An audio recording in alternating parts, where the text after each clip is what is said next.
आज हम वानप्रस्थ आश्रम के बारे में बात करेंगे। लास्ट टाइम विवाह संस्कार और विवाह संस्कार के बाद जो गृहस्थ आश्रम है, एक गृहस्थी जीवन के बारे में कुछ चर्चाएं की। अब आपके बच्चे बड़े हो गए, उनकी भी विवाह हो गया, बच्चे हो गए, आपकी भी फैमिली रेस्पॉन्सिबिलिटी पूरी हो गई। तो अब आप क्या करें? तो ऐसा लगता है जैसे लाइफ के आगे वैक्यूम है। बच्चे पास में नहीं है, अगर है तो उनकी अपनी लाइफ है। अभी आपकी जरूरत बहुत कम है, अगर कहीं थोड़ा बहुत जरूरत है, ऐसा लगता है जैसे आपको कोई यूज कर रहा है, क्योंकि उसमें आप ना वो पहले की तरह रेस्पेक्ट है, ना पहले की तरह ऐसा फीलिंग है कि आप यू आर नीडेड। तब क्या करें? समझ में नहीं आता है। आज हम चर्चा करेंगे आज की जो रिटायर्ड लोगों की लाइफ कैसी है, और वानप्रस्थ आश्रम जिसकी चर्चा हम कर रहे हैं, वो कितना अ, सुंदर उस सिस्टम को डेवलप करने की हमारे ऋषि मुनियों की व्यवस्था थी। तो वानप्रस्थ संस्कार क्या? ऐसे वो सेरेमनी, वो संस्कार जिसके द्वारा व्यक्ति अपने गृहस्थी जीवन को पूरा करके वानप्रस्थ आश्रम में प्रवेश करता है या रिटायर्ड लाइफ में प्रवेश करता है। रिटायर्ड लाइफ में प्रवेश करने का 3 बेसिक गोल है, जिसको हम वानप्रस्थ आश्रम कहते हैं। पहली चीज कि व्यक्ति ग्रेजुअली अपने जो फैमिली रिलेटेड मैटर है, उससे अपने आप को हटाता है, विथड्रॉ करता है, और उसका ज्यादा फोकस अब सोशल या कम्युनल सर्विस के लिए होता है। सोसाइटी के लिए या कम्युनिटी के लिए ज्यादा से ज्यादा कुछ कर सके। जो टाइम, जो मनी, जो फिजिकल एफर्ट्स वो फैमिली के लिए देता था, अब वो सब सोशल सर्विस के लिए, सामाजिक दूसरों का भला कर सके और खुद की भी भला कर सके।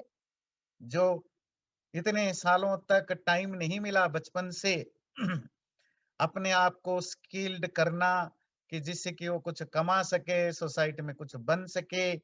फिर विवाह के बाद बच्चे, परिवार, उनके पालन पोषण के लिए ना समय था, ना एनर्जी थी।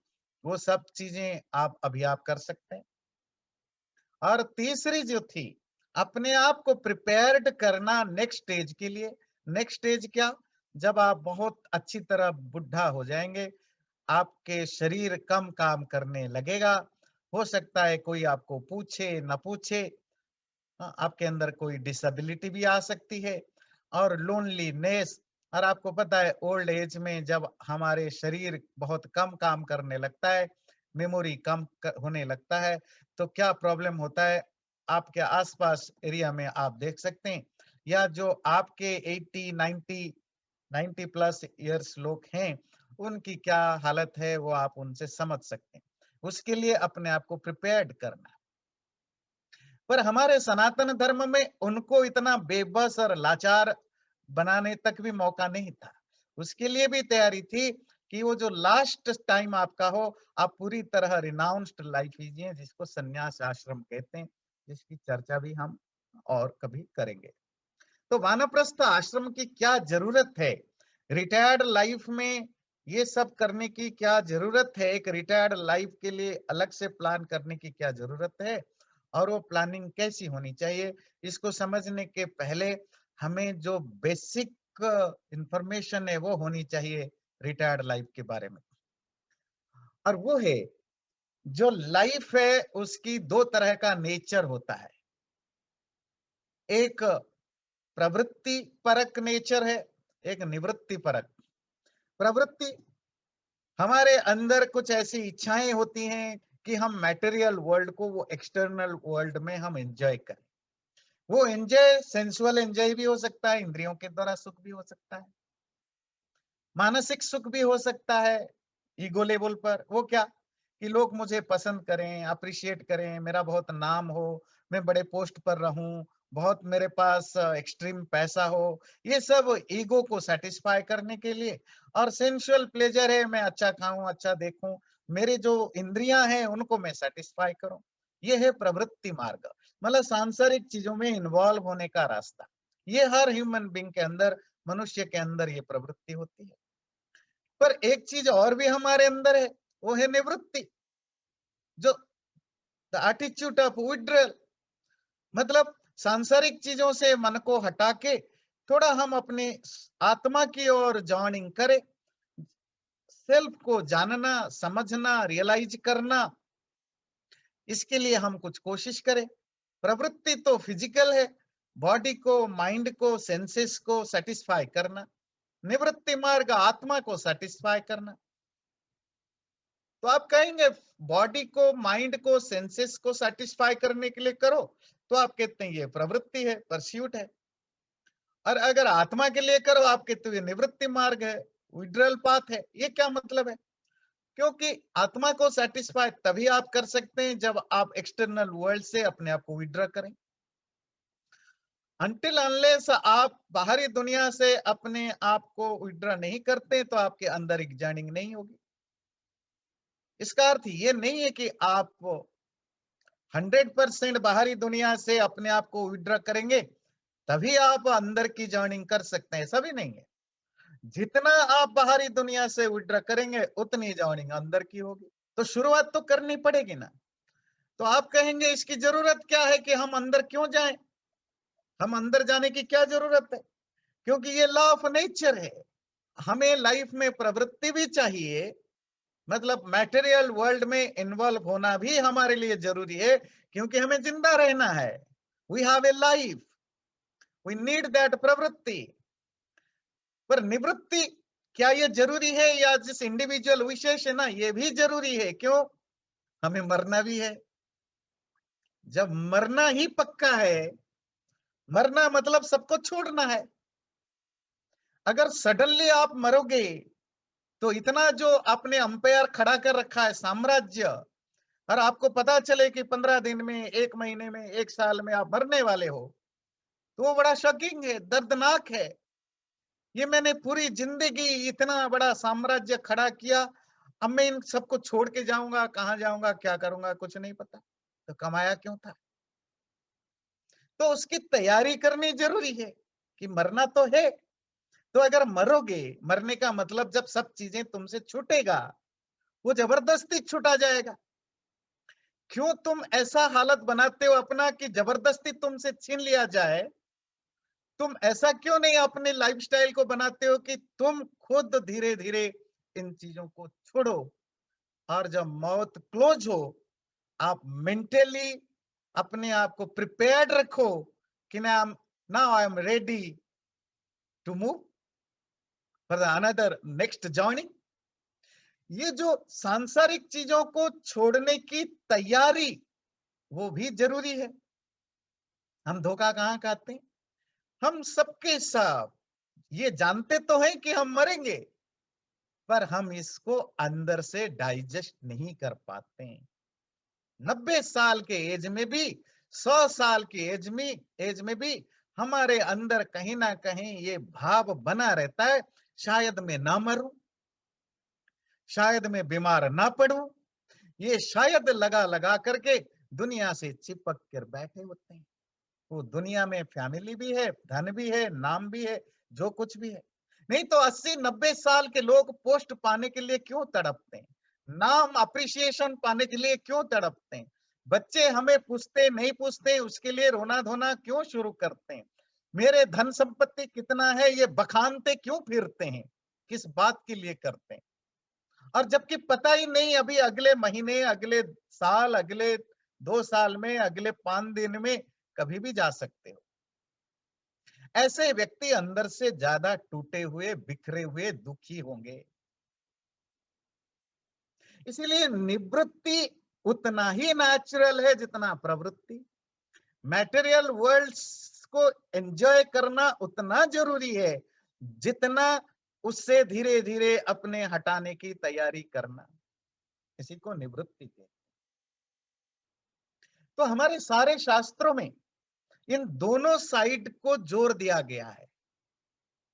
हमारे शास्त्रों का मानना है अगर आप सिर्फ मटेरियल लाइफ के पीछे पड़े हो तो भी आप अंधेरे में गिरने वाले हो, दुखी होने वाले हो। जो लोग केवल स्पिरिचुअल लाइफ के पीछे पड़े रहते हैं वो भी दुखी और परेशान होते हैं, उनसे ज्यादा होते हैं।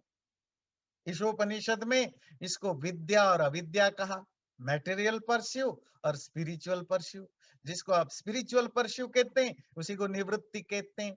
जब तक आप मटेरियल वर्ल्ड से अपने आप को विड्रॉ नहीं करोगे, अपने मन को हटाओगे नहीं, अपने इंद्रियों को हटाओगे नहीं, तब तुम्हारे स्पिरिचुअल जर्नी, आध्यात्मिक यात्रा हो नहीं सकती। इसी को दूसरे उपनिषदों में, कठोपनिषद में श्रेय और प्रेय कहता है। इसी को मुंडक उपनिषद में पराविद्या अपराविद्या कहता है। इसी को महर्षि कणाद वैशेषिक में निश्रेयस और अभ्युदय कहते हैं। मतलब हमारे पूरी जो सनातन धर्म की शास्त्र परंपरा दोनों को रेस्पेक्ट करता है। आप मटेरियल लाइफ में भी जाओ और स्पिरिचुअल लाइफ में भी जाओ। मटेरियल वर्ल्ड में जाने का एक समय फिक्स रखो, उसके बाद स्पिरिचुअल लाइफ में जाना, उनको छोड़ देना। गृहस्थ जीवन उस मटेरियल वर्ल्ड को एंजॉय करने का एक स्टेज ऑफ लाइफ है। इसीलिए ऋषियों ने और मुनियों ने हमारे लाइफ को 4 स्टेजेस में बांटा। आप संसार की हर सुख को भोग सको। ब्रह्मचर्य आश्रम तुम्हारे लाइफ का पहला 20-25 साल है, जहां तुम भोगोगे कुछ नहीं, पर अपने आप को तैयारी करोगे।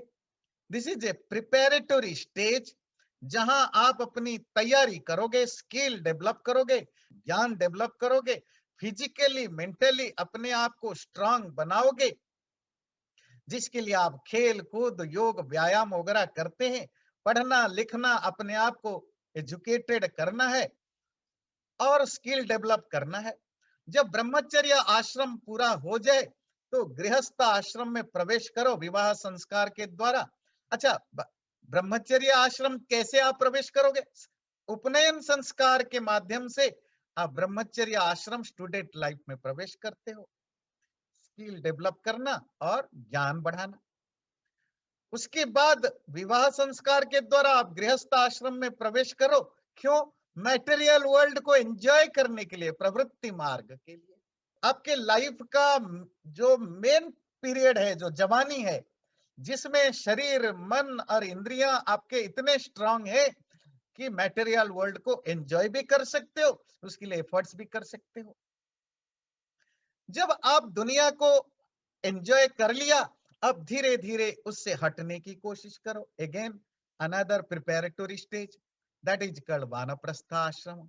एक तैयारी का और स्टेज आ गया, वानप्रस्थ, जहां आप धीरे धीरे अटैचमेंट छोड़ो, फैमिली अटैचमेंट छोड़ के सोशल अटैचमेंट करो। मतलब छोटे से बड़े की ओर यात्रा करो और सांसारिक चीजों से मन को हटाने की कोशिश करो। यहाँ एब्सोल्युटली आप छोड़ नहीं सकते हो। आपको 5 साल 10 साल 15 साल 20 साल लगेगा एक दूसरे तरह की लाइफस्टाइल जीने के लिए।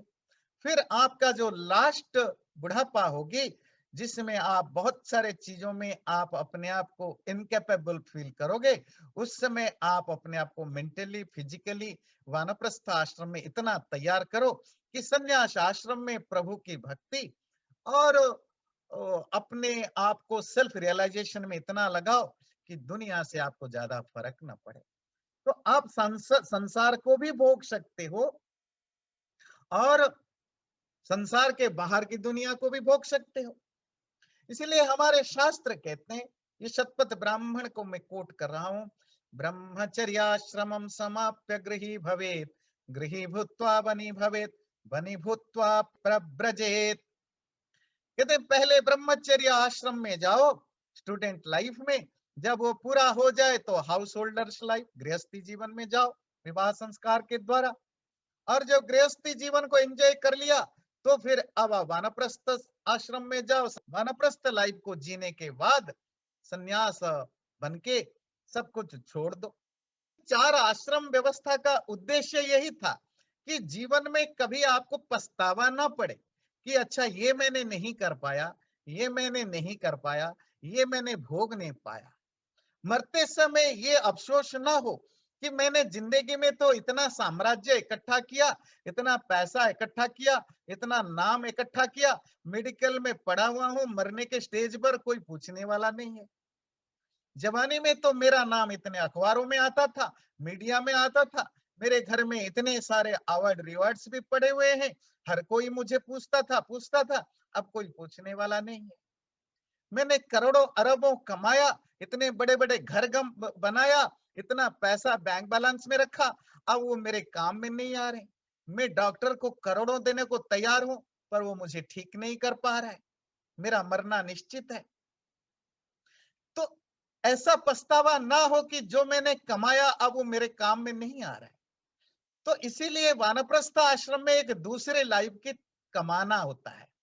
मरते समय आप कैसे मरे उसकी तैयारी वानप्रस्थ आश्रम में शुरू हो जाती है, जहां आप धीरे धीरे गृहस्थ जीवन से अपने आप को अलग करते हैं, सामाजिक सेवा करते हैं, अपने अगले जीवन की तैयारियां करते हैं। अगला सवाल आपके मन में उठेगा, ये वानप्रस्थ आश्रम में कब जाएं? मैं जब वानप्रस्थ आश्रम कहता हूं तो आपको थोड़ा हेवी वर्ड लगता होगा। आपकी भाषा में, सिंपल भाषा में कहूं, रिटायर्ड लाइफ। मैं रिटायरमेंट कब लूं? जब नॉर्मली हम बात करते हैं रिटायरमेंट कब लूं, इसका मतलब होता है जॉब से कब रिटायरमेंट लूं। पर सनातन धर्म में जब रिटायरमेंट की बात होती है वो जॉब से नहीं, फैमिली रेस्पॉन्सिबिलिटी से कब रिटायरमेंट लूं। फैमिली ही क्यों? क्योंकि तुम्हारा और मेरा सारा अटैचमेंट फैमिली में ही है। मैं बुरा करूं, क्यों कर रहे हो जी? फैमिली के लिए। अच्छा करूं, क्यों कर रहे हो? फैमिली के लिए। सब फैमिली के नाम पर हम सब कुछ, सब घड़ा फोड़ देते हैं। तो फैमिली से डिटैच होने से, तुम फैमिली के एक्सक्यूज बना करके जो जो काम अच्छा बुरा करते थे उससे तुम अपने आप को हटा सकते हो। तो रिटायरमेंट का मतलब तुम फैमिली रेस्पॉन्सिबिलिटी से कब छुटकारा लोगे, वानप्रस्थ आश्रम में जाओगे। तो उसके लिए हमारे शास्त्र कहते हैं, जब तुम्हारा स्किन ढीला पड़ने लगे, बाल पकने लगे, तुम्हारे बच्चों के बच्चे होने लगे, शास्त्र की भाषा में कहें, गृहस्थस्तु यदा पश्येत वली फलितमात्मनः अपत्यस्यैव चापत्यम तदारण्यम समाश्रयेत। मनुस्मृति लिखते हैं, मनुस्मृति में मनु लिखते हैं, जब हाउस होल्डर गृहस्थ व्यक्ति देखे कि उसका शरीर ढीला पड़ रहा है, बाल पकना और चर्म ढीला होने का को लिटरेरी मत लीजिए। वो आजकल तो 10-12 साल का बच्चा का भी बाल पकने लग जाता है। और स्किन तो जितना हम आजकल वो बहुत सारे जो मॉडर्न लाइफस्टाइल है, तेल नहीं लगाते हैं, बहुत ज्यादा हम ये केमिकल्स यूज करते हैं, तो स्किन भी बहुत जल्दी ढीले पड़ने लग जाते हैं। तो बात स्किन का ढीला पड़ना या बाल पकने की नहीं। उस समय लोग नेचुरल ऑर्गेनिक रहते थे, तो सही समय पर बाल पकता था, सही समय पर स्किन ढीले होते थे। मतलब जब तुम्हें बुढ़ापा का फील होने लगे, जब तुम्हें ये फील होने लगे कि अब मैं बुढ़ा होता जा रहा हूं, मेरा शरीर अब पहले की तरह अब इतना स्ट्रांग नहीं है, मेरा मेमोरी, मेरी इंटेलेक्ट अब पहले की तरह इतना स्ट्रांग नहीं है, तो समझ लेना कि बुढ़ापा की पैर पड़ने लग गया है। वो जब भी लगे आपको। और नंबर 2, जब तुम्हारे अपत्य के अपत्य हो जाए, तुम्हारे बच्चों के बच्चे होने लग जाए, मतलब जब तुम दादा दादी या नाना नानी बन जाओ। इसका क्या मतलब है? दादा दादी नाना नानी बनते ही क्यों आप कहते हो कि भाई सब छोड़ छाड़ दो? नहीं, छोड़ने का मतलब है, इसका मतलब है कि तुम्हारे बच्चे अब लायक हो चुके हैं। वो अगर विवाह करके बच्चे वाले बन चुके हैं, उनके पास दो चीजें हैं। पहली चीजें कि अब वो सेल्फ डिपेंडेंट हो चुके हैं, अपना परिवार, बच्चा, अपने लाइफ का ख्याल रख सकते हैं, उनका एज भी इतना हो चुका है और उनका स्किल भी उतना हो चुका है। पहली चीज, आपकी जरूरत नहीं है। दूसरी चीज जो ज्यादा इंपॉर्टेंट है, कि अब आपको आपका हर वो चीजें जो माँ-बाप के नाते आप कर रहे थे, उनके लिए अब वो इंटरफेरेंस लगने लगा है कि आप उनके लाइफ में जबरदस्ती दखल देने लगे हैं। अब आपकी टोकना उनको अच्छा नहीं लग रहा है। आपका अननेसेसरी एडवाइसेस उनको बहुत इरिटेटिंग लग रहा है। आपका वहाँ होना और स्टेयर करना, ये कहाँ जा रहा है, कहाँ आ रहा है, ये सब देखना उनके लिए बड़ा अननोइंग हो रहा है। बच्चों के लिए जो आपकी ड्यूटी थी पूरी हो चुकी है, सिग्नल मिल चुका है। वो अब खुद शादीशुदा बच्चे वाले हो चुके हैं। उनको फ्रीडम के साथ अपनी लाइफ जीने का उतना ही राइट है, जहां आपका जीरो रोल होना चाहिए। ऐसी परिस्थिति में व्यक्ति को वानप्रस्थ आश्रम में चल जाना चाहिए। वो 50 साल हो सकता है, 55 हो सकता है, 60 हो सकता है, 65 हो सकता है, जैसी हर घर की अपनी-अपनी सिचुएशन है। आपके बच्चे जब लायक हो जाएँ, अपने पैर पर खड़ा हो जाएँ, अपना परिवार बना जाएँ, आपकी रिस्पॉन्सिबिलिटी समाप्त हो चुकी है।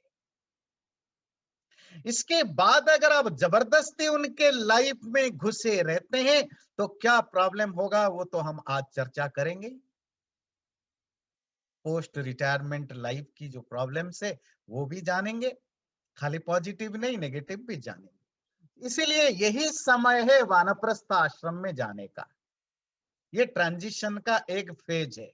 अब आप अपने फ्यूचर जनरेशन को पूरी रेस्पॉन्सिबिलिटी ट्रांसफर कर दीजिए। उनको अपने पैरों पर खड़ा होने करने दीजिए। उनको अपनी लाइफ जीने दीजिए। उनको अपनी गलतियां करने दीजिए। जब तक आप उनको गलतियां करने नहीं देंगे, वो उस ठीक नहीं हो सकते। आपकी जिम्मेदारियां अब खत्म हो जानी चाहिए थी। मॉडर्न एज की जो प्रॉब्लम है रिटायरमेंट की, यहीं से शुरू होती है। एक बार हम शादीशुदा करके घर गृहस्थी लाइफ में घुस गए। अच्छा, एक मजेदार बात है, ज्यादातर लोग शादी से पहले बड़े अपने आप को सोशल, बहुत केयरलेस, दुनिया में क्या रखा है, बड़ी लंबी लंबी कम्युनिस्ट टाइप के प्रोग्रेसिव स्पीच देते रहते हैं। जैसे ही शादी हो जाती है, थोड़ी दिन तक भी फ्रेंड्स वो काफी रहता है। धीरे धीरे ऐसे फैमिली में घुसे जाते हैं, घुसते जाते हैं, घुसते जाते हैं, दुनिया इतनी छोटी बना देते हैं। ये तो भूल जाइए कि कोई दोस्त है, मित्र है, दुनिया में और भी सोसाइटी है। अपने फैमिली में भी रिश्तेदार, माँ बाप, उनको भी भूल जाते हैं। मैं, मेरी पत्नी, मैं, मेरा पति, मेरे बच्चे, बस हम दो, हमारे दो की दुनिया में इतने घुस जाते हैं, लगता है सारी दुनिया अब कहीं है नहीं। अगर है तो हमारे लिए है, मतलब हम हमारे अच्छे के लिए करें। बाकी तो जो है हम ही चार हैं, हम दो, हमारे दो। अब दो नहीं तो तीन, तीन नहीं तो चार, जितने भी हैं। जिनके दो से ज्यादा या कम है, बुरा नहीं मानना, मैंने जस्ट एक कहावत कहा। पांच भी हो सकते हैं, सब to you। और ऐसा फैमिली में फंसते फंसते फंसते 80-90 साल तक एज में भी हम बाहर निकल नहीं पाते हैं। वो अपने महाभारत में सुना है ना, अभिमन्यु की कहानी। हम्म? उसको चक्रव्यूह में, वो जो आर्मी फॉर्मेशन है, तो उसको चक्रव्यूह में घुसना तो आता था, वो घुस गया, बाहर निकल नहीं पाया, मरते तक उस व्यूह में पड़ा रहा, बाहर निकल नहीं पाया। हम सबके साथ, हम उस अभिमन्यु की तरह एक बार चक्रव्यूह में घुसते हैं ना, फिर निकल नहीं पाते हैं। वहीं मर जाते हैं, सड़ के मर जाएंगे, बच्चे पूछे न पूछे उनके गुलामी कर करके मर जाएंगे। पर हम उस गृहस्थी जीवन के से बाहर निकल नहीं पाते हैं पूरी जिंदगी। मैंने तो देखा ऐसे भी बहुत सारे लोग हैं, मतलब वो चाहते हैं बच्चा अगर कहे पापा बैठ जाओ तो वो खुशी खुशी बैठ जाते हैं, खड़े हो जाओ खड़े हो जाए। अभी स्ट्रांग है, फिजिकल स्ट्रांग है, मानो बच्चा ही दुनिया का उनके लिए सब कुछ है और कोई कुछ नहीं। प्रैक्टिकली उनके बच्चे ही उनके लिए भगवान है, उनके बच्चे ही उनके लिए प्रेसिडेंट है, उनके बच्चे ही सब कुछ है। बच्चे अगर लाल पहने तो दुनिया लाल है, बच्चे अगर नीला पहने तो नीला है। ये जो दासता, ये जो चक्रव्यूह में अभिमन्यु के तरह फंस जाते हैं, फिर बाहर नहीं निकल पाते हैं। उससे होता क्या है? ओल्ड एज में जब आप 50 के हैं, 60 के हैं, 70 के हैं, 80 के हैं, मतलब जब आप फिजिकली ठीक ठाक हैं, अपना काम खुद कर लेते हैं, आना जाना कर लेते हैं, तब तक तो ठीक है। पर आयु के लाइफ का जो लास्ट पीरियड होते हैं, जहां आपके अंदर अब चलने फिरने की भी इतनी सामर्थ्य नहीं है, खुद का काम बहुत ज्यादा करने की सामर्थ्य नहीं है, तो ओल्ड एज के प्रॉब्लम्स जो आते हैं, लोनलीनेस, बोरिंग, सेल्फ एस्टीम कम होने लगता है, सेल्फ रेस्पेक्ट जीरो होने लगता है, बच्चों के ऊपर पूरी तरह डिपेंडेंट होने लगते हैं। और यहां से शुरू होता है इस मॉडर्न एज का problem, and that is called mistreatment of elders. बुढ़ापा में बुजुर्ग लोगों के साथ जो बदतमीजियां होती हैं। आप में से बहुत सारे लोग बड़े भाग्यवान होंगे, आप एक अलग सोसाइटी में रहते हैं, उस सोसाइटी के बहुत सारे चीजों को आपने अडॉप्ट किया है कि बच्चे पहले से ही, आप चाहें न चाहें, आपके बच्चे वैसे ही आपको वानप्रस्थी बना देते हैं। जैसे ही कॉलेज जाने लगते हैं तो वैसे ही आपको आधा वानप्रस्थी बना देते हैं। आप रोते रहो, खुशी रहो, जो भी हो, बच्चे वैसे ही अलग हो जाते हैं। पर सोचिए, जो भारत में रहते हैं, जब आप साथ रहने के लिए मजबूर होते हैं या बच्चों के ऊपर ही डिपेंडेंट होते हैं, दुनिया में आपने कुछ और कल्टीवेट नहीं किया सिवाय फैमिली पैसा, और कुछ कल्टीवेट नहीं किया। यहीं से एल्डर्स के प्रति मिस ट्रीटमेंट शुरू होता है, और इतना भयानक है। बुजुर्गों के साथ फैमिली मेंबर्स के द्वारा, बच्चों के द्वारा और आसपास लोगों के द्वारा जिस तरह का मिस ट्रीटमेंट या अब्यूसिंग होता है, WHO वर्ल्ड हेल्थ ऑर्गेनाइजेशन ने उसके लिए जून 15 को world elders abuse awareness day के रूप में सेलिब्रेट करता है। बहुत सारे लोग ऑस्ट्रिच की तरह होते हैं। ऑस्ट्रिच समझते हैं? शुतुरमुर्ग, मुंह को रेत के अंदर घुसा देते हैं, उनको लगता है तूफान नहीं आता, क्योंकि उनके लाइफ में सब कुछ अच्छा है, उनके बच्चे अच्छे हैं, तो कहेंगे ये सब चीजें ऐसा नहीं होता है। हो सकता है आप भाग्यवान हो, आपके साथ ऐसा नहीं होता है, पर करोड़ों नहीं, अरबों लोग अपने घर में अपने बच्चों के द्वारा अब्यूज्ड होते हैं, मिसट्रीटेड होते हैं, उनको प्रॉपर रेस्पेक्ट नहीं मिलता, वो सेल्फ एस्टीम उनका लो लेवल पर जा चुका है और अकेले जीने के लिए मजबूर है। दुनिया में कभी कभी सालों में भी कोई एक आदमी मिल जाए जो दो चार बात करने के लिए। इसका कारण क्या है? कारण वानप्रस्थ आश्रम की तैयारी ठीक से नहीं हुई।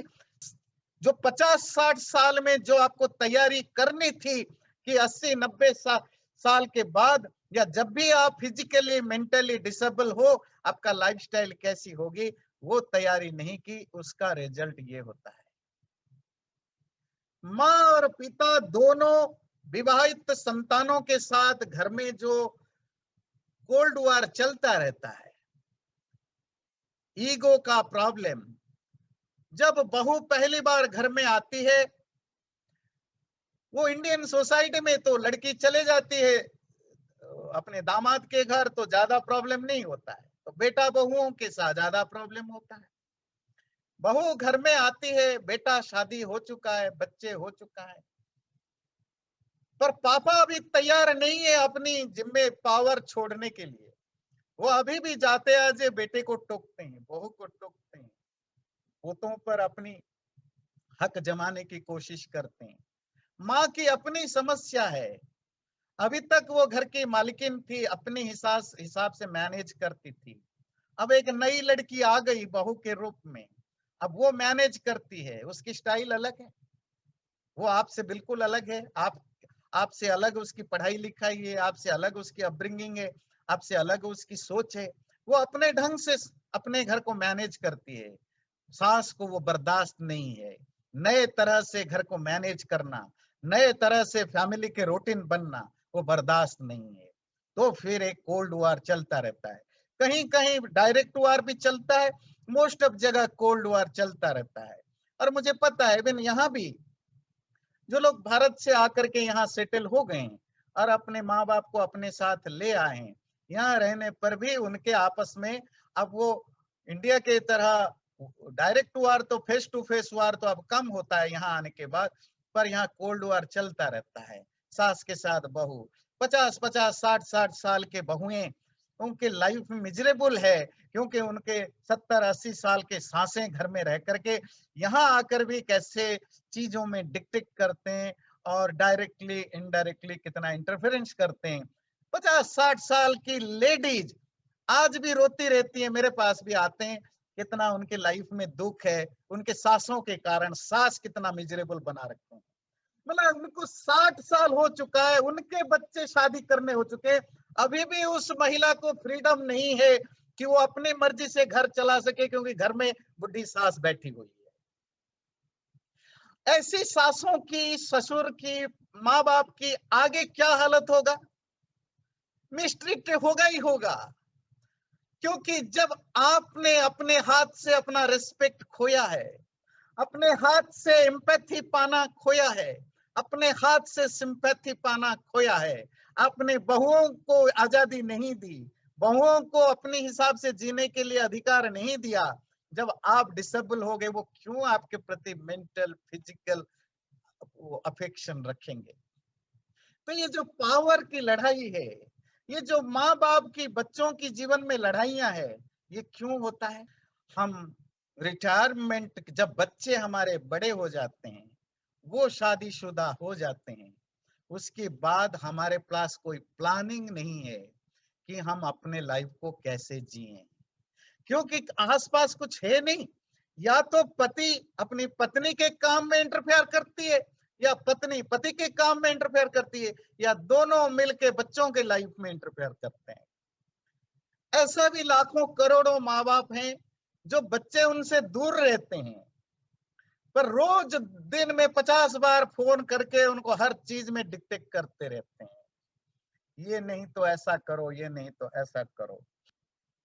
बच्चे कभी कभी माँ बाप की रेस्पेक्ट करने के कारण मजबूरन, ये जो अंडरलाइनिंग है ना, मजबूर, कंपल्शन के कारण करते रहते हैं, रेस्पेक्ट के कारण, पर अंदर से वो अफेक्शन कम होता जाता है। यहीं से पैदा होता है बुढ़ापा में परेशानियां। फिर वो बेटा बहू या बेटी और दामाद, उनके अंदर अब ना वो पेशेंस बचा है, ना वो रेस्पेक्ट बचा है, जो 15-20 साल से आपने उनके साथ नोइंगली अननोइंगली किया, कि आपके बुढ़ापा में वो आपके साथ दे पाए। तो प्रॉब्लम कहाँ है कि बच्चे बड़े होने के बाद हमारा जीवन कैसा होना चाहिए, यहीं से शुरू होता है सनातन धर्म के द्वारा प्रिस्क्राइब किया गया वानप्रस्थ आश्रम। तो आप कहेंगे ये बार बार, चलो ठीक है वानप्रस्थ आश्रम आप बोल रहे हो, आपने बताया बच्चे जब बड़े हो जाए तो हमारा जो बिहेवियर है नोइंगली अननोइंगली हम तो उनका भला चाहने के लिए करते थे, पर आप कह रहे हो कि उनको बुरा लग रहा है, तो फिर हम करें तो क्या करें? तो हमारे शास्त्र एडवाइस करते हैं। मैं मॉडर्न एज के वानप्रस्थ की ओर आने से पहले थोड़े वानप्रस्थ की रियल भाव समझा दूं। वानप्रस्थ का अर्थ होता है, लिटरेरी मीनिंग होता है, जब आपके बच्चे बड़े हो जाएं, रिस्पॉन्सिबल हो जाएं और आप बुढ़ापा की फर्स्ट स्टेप पर पहुंचने लग जाएं, तो आप जंगल की ओर चले जाएं। तो आप कहेंगे आजकल हम कौन सा जंगल जाएंगे? पहले भी लोग जंगल नहीं जाते थे। जंगल जाने का अर्थ है, पहले वानप्रस्थ क्या है वो समझने की जरूरत है। प्राचीन काल में वन या जंगल या फॉरेस्ट और जो ह्यूमन हैबिटेट गांव या शहर, ये दोनों अलग अलग नहीं होते थे। आपको जंगल देखने के लिए बच्चों को गाड़ी में लेकर के 50 माइल, 100 माइल, 500 माइल, 1000 माइल जाना नहीं पड़ता था। जंगल और हैबिटेट साथ साथ होते थे। जंगल में ही एक एरिया गांव है, शहर है, और शहर की जो पेरीफेरी वहीं से जंगल शुरू होता है। तो आप ह्यूमन हैबिटेट से अपने आप को अलग कर देना, क्योंकि उससे आपको प्रैक्टिस करना है धीरे धीरे कि आप मनुष्यों की जिम आपके लाइफ में काम रोल रहे। तो आप गांव के बाहर अपना एक छोटा सा कुटिया या झोपड़ी बना के वानप्रस्थी रहता था। मैं प्राचीन काल की बात कर रहा हूं, फिर मैं कंटेम्पररी क्या यूज है वो हम बाद में डिस्कस करेंगे। उसमें दो तीन चीजें हैं। पहली चीज है कि आप दूसरे ह्यूमन बींग से कम मिलने की प्रैक्टिस करें, जिससे कि बुढ़ापा में लोनलीनेस आपको ज्यादा चुभे नहीं। अभी से आप प्रैक्टिस कर रहे हैं, पर आपका रोज प्रतिदिन आप गांव में आते हैं, शहर में आते हैं, सोशल सर्विस करना है, बच्चों को, गरीब बच्चों को फ्री में पढ़ाना है या सोशल सर्विस करना है, लोगों के अंदर अवेयरनेस लाना है, धर्म की शिक्षा देना है, ईश्वर भक्ति कर लाना है।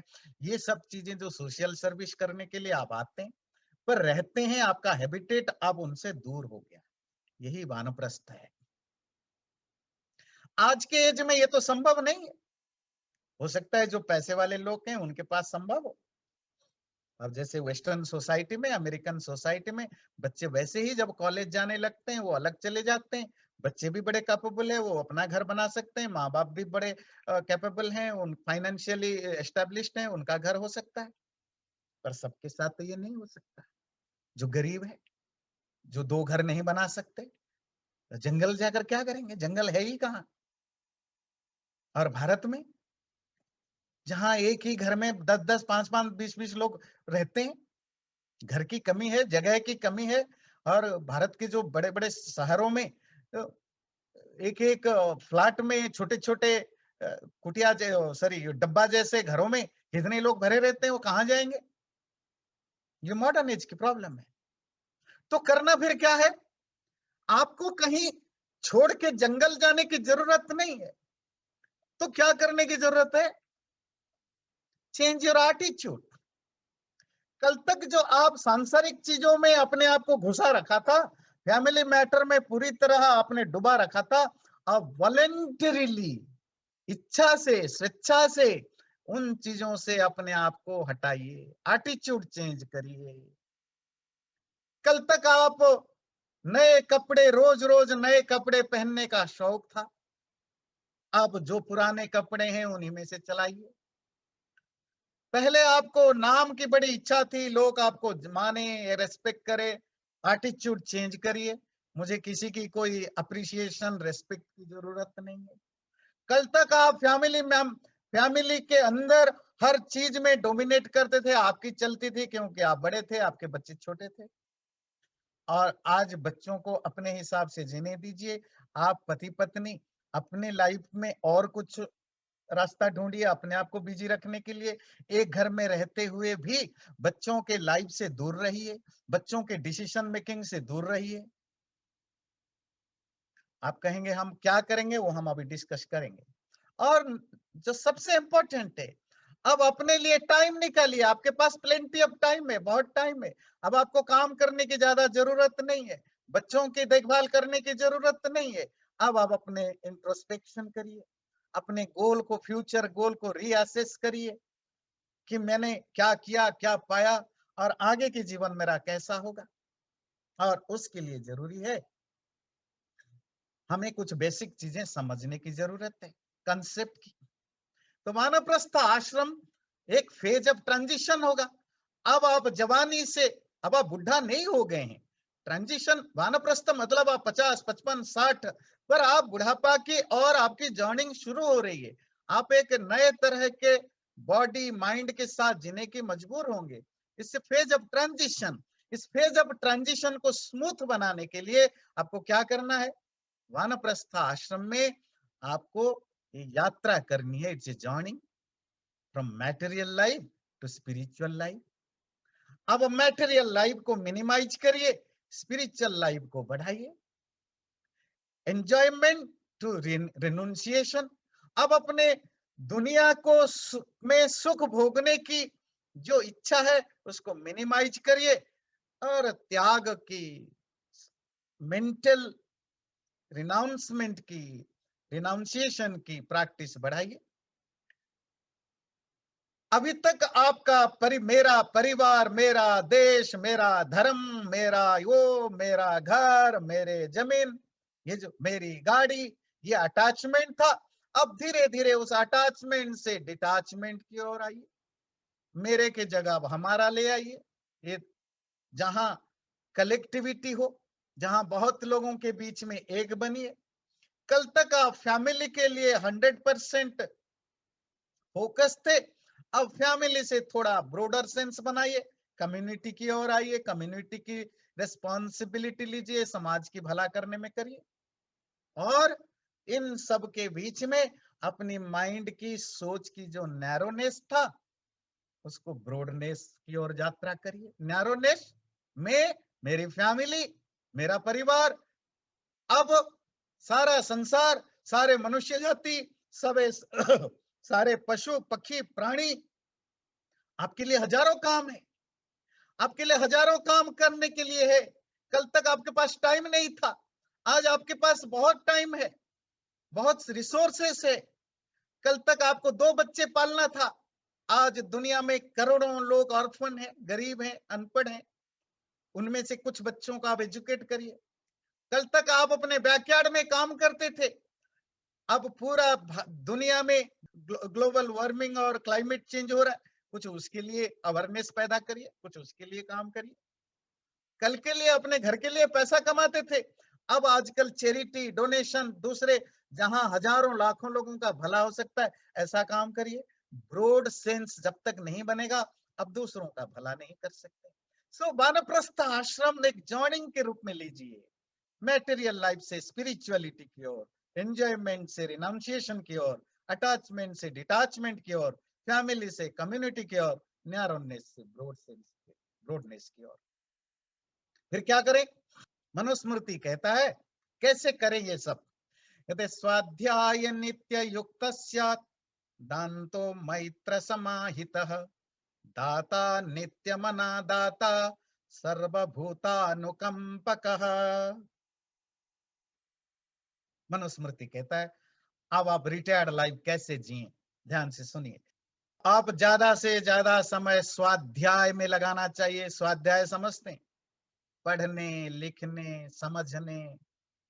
पहले भी आप कहेंगे पहले भी हमने खूब पढ़ा स्टूडेंट लाइफ में, तब पैसा कमाने के तरीका पढ़ रहे थे कि प्रोफेशनल, कौन से प्रोफेशन में जाएंगे उसके लिए पढ़ रहे थे। अब जो पढ़ेंगे अपने आप को समझने के लिए, लाइफ क्या है, संसार क्या है, दुनिया क्या है, मेरा क्या कनेक्शन है, मरना क्या है, पैदा होना क्या है, चीजों को समझने के लिए पढ़े।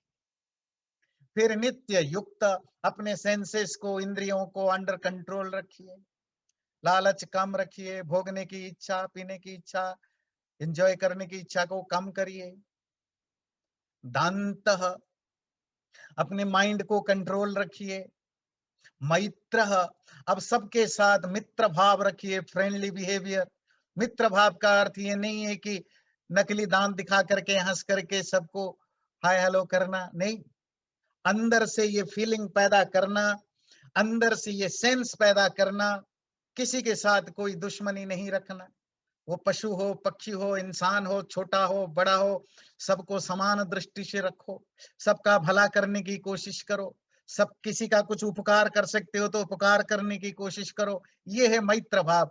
और समाहित, अपने माइंड को ट्रैंक्विलिटी में लाने की कोशिश करिए, मेडिटेशन करिए, योग की प्रैक्टिस करिए, मन को एकाग्र करने की कोशिश करिए। दाता, देने की आदत डालिए। गृहस्थ आश्रम में हम बहुत ज्यादा लेते थे, कमाते थे, अब आपकी जरूरतें मिनिमम है। बच्चों को आपने इतनी एलिजिबल बना दिया, वो अपने मेहनत से कमा सकते हैं, पर तब भी आपके अटैचमेंट, क्योंकि अभी भी बच्चों से बहुत ज्यादा चिपका हुआ है, थोड़ा बहुत उनके लिए रखिए, कुछ परसेंटेज कर लीजिए। 50% में सोशल सर्विस या दूसरे अच्छे काम के लिए लगाऊंगा, 50% बच्चों के लिए रखूंगा। कुछ ऐसा करिए, दान देना शुरू करिए, चैरिटी करना शुरू करिए। और नित्यम अनादता, अब लेने की आदत छोड़ दीजिए। Now don't accept any gift, donation, किसी से कुछ मदद लेना फाइनेंशियल मदद लेना बंद करिए, क्योंकि ये आपको फिर दोबारा उस फाइनेंस जो मनी का अट्रैक्शन होता है ना, जो धन का अट्रैक्शन है, वो कभी नहीं मिटने वाला। अगर अभी भी लेने की प्रवृत्ति बना के रखेंगे, फिर मरते दम तक भी आपको पैसे के अलावा और कुछ नहीं दिखेगा। तो लेना कम बंद कर लीजिए, देने की आदत बढ़ा दीजिए। अगर आपके पास नहीं है, कमाते रहिए, जरूर मेहनत करिए, कमाते रहिए, पर अननेसेसरी इकट्ठा करने की आदत छोड़ दीजिए। और सर्वभूतानुकंपका, सभी प्राणियों के प्रति आप मर्सी, काइंडनेस, प्यार, दया का भाव रखिए। पशु हो, पक्षी हो, मनुष्य हो, 100% नहीं, 70%, 80% कोशिश करिए। आपके द्वारा जाने अनजाने में मनुष्य, केवल मनुष्य नहीं, ये केवल मनुष्य तो हिपोक्रेट लोग बात करते हैं। कोई भी पशु पक्षी हो, जाने अनजाने में उसको मेरे कारण कष्ट दुख ना हो, ये कल्टीवेशन शुरू करिए। जो पशु पक्षियों को खाया पिया अपना स्वाद के लिए, लालच के लिए, मारने के लिए हो गया गृहस्थ आश्रम में, अब इनको छोड़ने की आदत डालिए। जीव पर कंट्रोल करिए, अब जीवों पर दया करिए, प्राणियों के ऊपर थोड़ा दया करिए। अब मैं इसको थोड़ा अपनी भाषा में कंक्लूड करने की कोशिश करता हूं। जीवन भर आपने मेहनत किया, स्टूडेंट लाइफ में भी, विद्यार्थी जीवन में भी बहुत संघर्ष किया, पढ़ने लिखने, स्किल डेवलप करने। जवानी में भी संघर्ष किया, धन कमाना, सोसाइटी में अपने आप को एस्टैब्लिश करना, परिवार पालना, हो गया संघर्ष का जीवन। भगवान की कृपा से बच्चे आपके योग्य बन गए। अब आप रिलैक्स करिए, अब आप कुछ स्पिरिचुअल टेक्स्ट पढ़िए, ईश्वर के प्रति भक्ति बढ़ाइए, धार्मिक सामाजिक सेवा कार्य में अपने आप को ज्यादा इन्वॉल्व करिए। जो बुढ़ापा में आइसोलेशन की प्रॉब्लम होता है ना, वानप्रस्थ में नहीं, रिटायर्ड लाइफ में आप आइसोलेशन में नहीं होते हैं, क्योंकि अभी भी आप गोल्फ खेलते हैं, आप वो वॉलीबॉल खेलते हैं, पार्टियों में जाते हैं। ये तब होता है जब आप 70, 80, 90 के करीब पहुंच जाते हैं, तब आइसोलेशन का होता है। तब आपको वो आइसोलेशन, लोनलीनेस का फीलिंग नहीं होगा, अगर आप ईश्वर भक्ति में लीन हो। ये आपने 20-25 साल से अपने आप को तैयार कर रखा है अब मेंटली, कि आप ज्यादा से ज्यादा आप एंजॉय करते हैं ईश्वर भक्ति में। तो क्या होगा, अब अकेले भी पड़े हैं, आपको अकेलापन नहीं लगेगा, आप किसी दूसरे दुनिया में मस्त हैं। आपकी जो बोरडम है, जो लॉस ऑफ सेल्फ रेस्पेक्ट है, आत्मसम्मान की जो कमी है, ये जो लोड सेल्फ एस्टीम है, जो स्वाभिमान आपका बहुत डाउन हो चुका है, बहुत बुढ़ापा के लिए जो प्रिपेयर्डनेस की जो लैक है, ये सब चीजें आपका दूर हो जाएगा जब आप शास्त्रों को पढ़ते हैं, अपने आप को इन्फॉर्म्ड करते हैं, सामाजिक सेवा, ईश्वर भक्ति करते हैं, वो अपने आप कम होता है। अपने आप कैसे कम होता है? जब आप शास्त्रों को पढ़ते लिखते हैं, लाइफ क्या है, संसार क्या है, क्या कनेक्शन है, मनुष्य क्या है, इन चीजों को आप अच्छी तरह जानते हैं। ये जो इंफॉर्मेशन है आपको ओल्ड एज में हेल्प करेगा कि दुनिया कितना इल्यूजनरी है, दुनिया कितना टेम्पररी है, लाइफ कैसा है। बहुत सारे लोग जो जो अंदर से टूटे हुए होते हैं छोटी छोटी समस्या में, लोनलीनेस में, इसलिए कि उनको ये एजुकेशन नहीं, उनको ये समझ नहीं है कि जीवन क्या है, लाइफ क्या है। ईश्वर भक्ति भी आपको हेल्प करता है।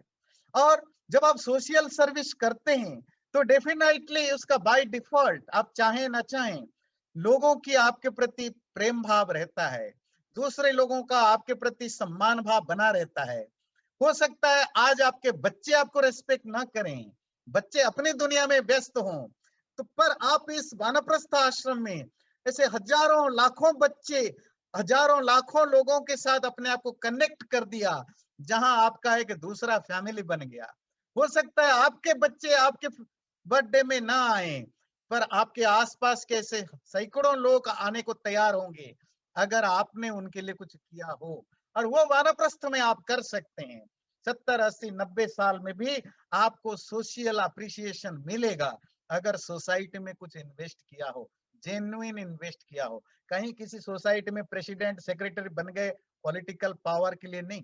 अगर आपने जेन्युइनली कहीं सेवा की हो, किसी का भला किया हो, किसी को उपकार किया हो, अगर 50 लोगों का किया हो तो 10 लोग आपको याद जरूर करेंगे।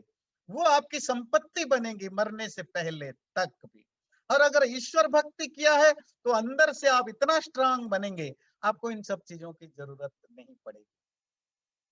तो इसीलिए ये बुढ़ापा की तैयारी है, ये अकेलापन से जूझने की तैयारी है, वो डिप्रेशन को जूझने की तैयारी है, वानप्रस्थ आश्रम।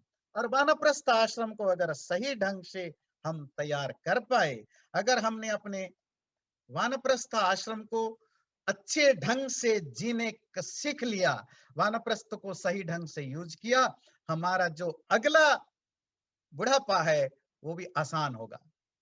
तो समराइज्ड आप क्या घर लेकर के जाएंगे वानप्रस्थ लाइफस्टाइल में? प्रैक्टिस स्पिरिचुअल एक्टिविटीज, कम खाएं, सिंपल पहने, दिखावटी आर्टिफिशियलिटी बंद कर लीजिए। महंगे पहनना, चमकदार पहनना, महंगे गाड़ी, महंगे कपड़े, पैसा है तो भी मत करिए, किसी काम के नहीं है। जवानी में कर लिया, गृहस्थी में कर लिया, बहुत हो गया।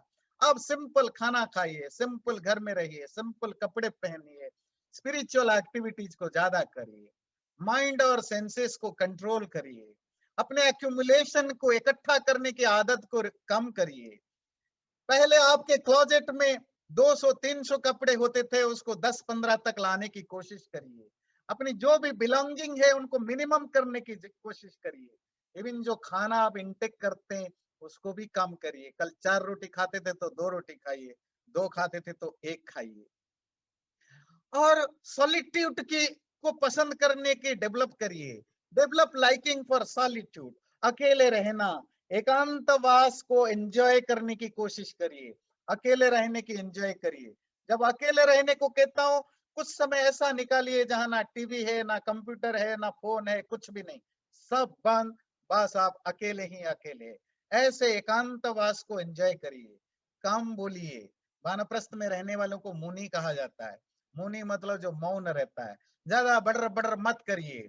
अब आपको कोई सुनने वाला नहीं है, वो इरिटेटिंग होगा, वो अननोइंग होगा, आपका पावर जा चुका है। अब मिनिमम बोलिए। आजकल पर हम उल्टा देखते हैं, एज बढ़ता जाता है, आदमी बहुत ज्यादा बोलता है, फिर लोग भाग जाते हैं। कम बोलिए, मौन रहिए। Render service with the sense of duty and smile.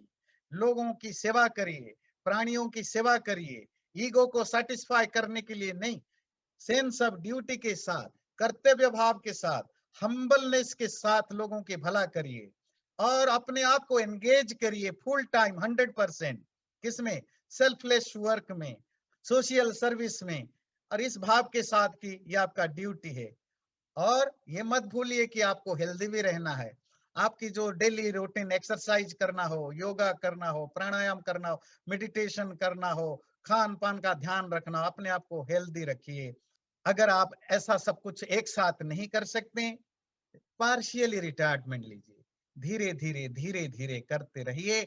और 5 साल, 10 साल, 15 साल पड़ा है, आप जरूर एक अच्छे वानप्रस्थी बनेंगे। और वानप्रस्थी आपको सन्यास की ओर ले जाएगा। अगली बार हम जानेंगे सन्यास आश्रम क्या है। चैनल को सब्सक्राइब जरूर करें और वीडियो अच्छा लगे लाइक भी जरूर करें।